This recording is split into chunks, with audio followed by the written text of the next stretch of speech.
FCOA Lesson 6, Depth Preparation and Line Training. The topics of this lesson are surfacing a non-breathing diver, the FCOA Mass Challenge, bubble catch vision, the no fins dive, the duration dive, the depth dive, competition protocol, coach development, lanyard use and pulling up an unconscious diver. If you want to dive deeper, then hope for the best and prepare for the worst. Dive 1, your first dive of this lesson, will be the rescue practice on how to service a non-breathing diver and how to give rescue breath in water while transporting. From what safe depth would you be able to bring up your buddy in case he blacks out? Be conservative, be aware that you don't have a safety of your own, and your unconscious buddy might be big and heavy. Pick a practice depth that you are really sure about, let's say 3 meters. Then as days go by, you can slowly increase that depth. Now before the dive, role play this on land. Your buddy dives down to 3 meters and pretends to pass out. You dive down, grab him and push him up to the surface without delay. As practiced before, your priority is to keep his mouth out of the water. This time practice the removal of both your weight belts. Have a timeout to secure the weight belts so you don't lose them. Most blacked out divers recover within seconds, but this time that is not the case. Blow, tap, talk. Try to wake him up. Blow in his face to let his body know it's safe to resume breathing. Tap him gently on the cheek and talk to him, using his name and asking him if he can hear you. There is still no response. He is non-breathing, so you will start giving rescue breath. When you give those rescue breath, remember from your medic first aid session that you have to close his nose. Make sure his airway is open and then give the rescue breath. We will practice those actual rescue breath by pressing our chin on that of the non-breathing diver. Blow in slowly, but with volume. Apply pressure with the chin, because if this would be for real, you would have to apply pressure mouth to make a seal. Before you blow, kick yourself up out of the water. Bring yourself up, don't push the diver down. Look if the chest swells up as you blow into his mouth. Listen for air leaking away. We will practice 8 rescue breaths.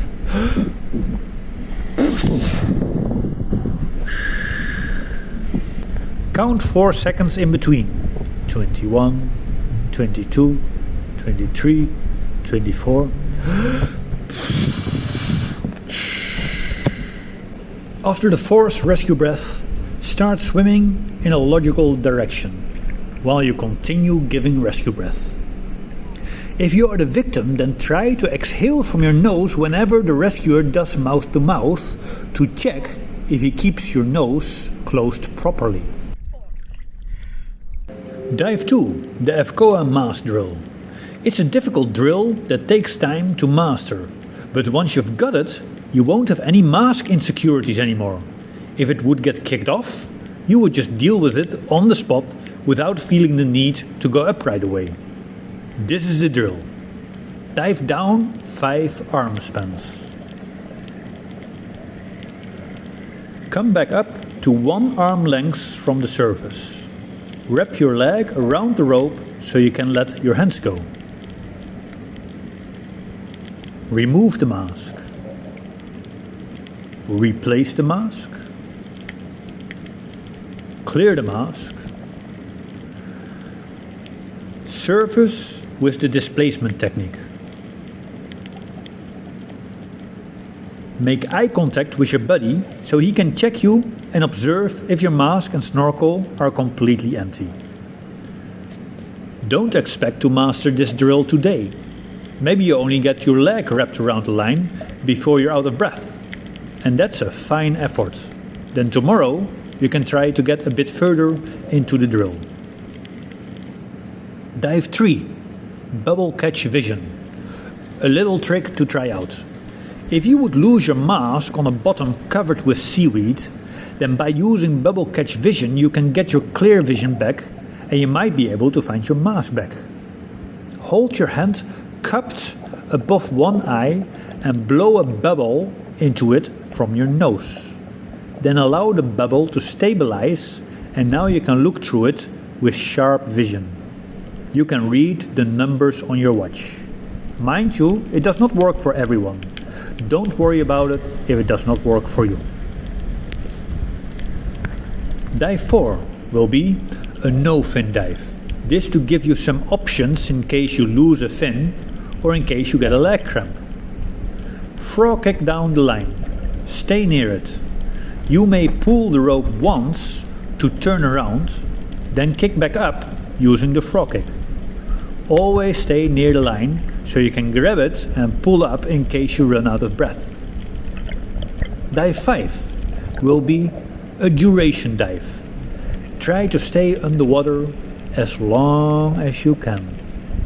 Focus on relaxation and minimum movement. Try to meditate. We will use half your duration to establish a turnaround time for your next dive. So if you were able to hold your breath for 1 minute, then your turnaround time is 30 seconds. On deeper dives, it becomes essential to have a time plan. If you dive no deeper than 10 meters, you can simply stay there until you feel the need to breathe and then just go up. But if you dive deeper, you need to have some time reserved to travel back up. You cannot just wait till you feel the need to breathe, because then you might not have enough air to travel all the way back to the surface. Dive 6, the depth dive. During this dive you can continue going down as long as you can equalize until you reach your turnaround time. If you can't equalize, then enjoy your duration. Don't let your ears decide when you go up. Once you reach your deepest point, then stay there for a few seconds. Make it your home. Keep it calm. Don't make it a hit and run dive. Practice the tumble turn. Pull up firmly, get the most out of your one allowed pull and make sure they feel it on top so they know you have turned around. To give your body and mind time to get used to this new depth and new pressure, it would be prudent to only advance your deepest depth by a few meters per day. The faster you advance in your depth practice, the higher your chance on a lung injury. Go over lesson 7 exhale dives before you start diving deeper than 20 meters.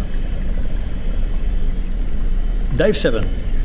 We will pretend to be taking part in a competition and dive according to competition protocol. Those protocols change over time and vary per competition. But on our little competition today, you're not allowed to use your snorkel after the breathe up. Now announce your planned depth. On the way down, streamline yourself. Don't look down. How much control do you have? Can you make your nose rub the rope? Down there, grab your bottom tag. You're only allowed to pull the rope once to turn around. Upon surfacing, you're expected to do the recovery breath. Even though the recovery breath has little scientific backing, many instructors teach it and consider it mandatory. After you exhale, breathe in and hold that breath for a few seconds, pressing the new oxygen into your blood by engaging your diaphragm and the intercostal muscle. Now remove your facial wear. Say, "I'm okay," while you sign the OK sign, and that within 15 seconds of your surfacing. Dive 8. Coach development. While diving in rotation, for efficiency's sake, every member of the group should prepare 1 point of improvement per group member to be discussed after the dive during the debrief. Just 1 point per session per person. We don't want to flood participants with criticism. Common mistakes are unnecessary movements, blowing out during the dive, lack of streamlining, not making eye contact, surfacing away from the float, moving too much, or talking too much while resting and not respecting the go time. If you're not the one diving, then you are in coach mode and focused on the diver, analyzing every move he makes. Dive 9 will be our last one. We will be pulling up an unconscious diver. This is teamwork. In this scenario, we are diving on a free hanging rope and we are using a lanyard. Once the diver is at his deepest point, he pulls the line 4 times, signaling he is in trouble. Without delay, the safety diver gets on the float and starts pulling the line. The second diver keeps the upcoming rope away from the hands of the safety. The third diver meditates and relaxes to prepare for a rescue dive once he has a visual on the unconscious diver. All other divers can take turns diving down and pulling up the rope to speed up the rescue. The lead coach will time the rescue from the moment the 4 pulls are received till the time the victim received 2 rescue breaths. On the surface, the rescue continues. The unconscious diver is still non-breathing and needs to get transported without delay to the most practical exit. The safety diver is in charge and should estimate his time of arrival at the exit point. The lead coach will time the travel. Make sure the non-breathing diver keeps receiving rescue breath. Keep the group together. Make sure everyone holds the trailing dive line so slower divers don't fall back. Delegate one of the divers to place the ropes that are not in use in storage. Take turns transporting the victim. Swim in a straight line. Don't leave anyone behind. Upon arrival, check the time. After the dive, have a 10-minute debrief right away while all minds are still on topic. That's it for depth training. The next lesson is about exhale dives and how to get your mind and body ready for deeper dives. Another important lesson not to delay, especially if your mind is set to increase your personal best depth.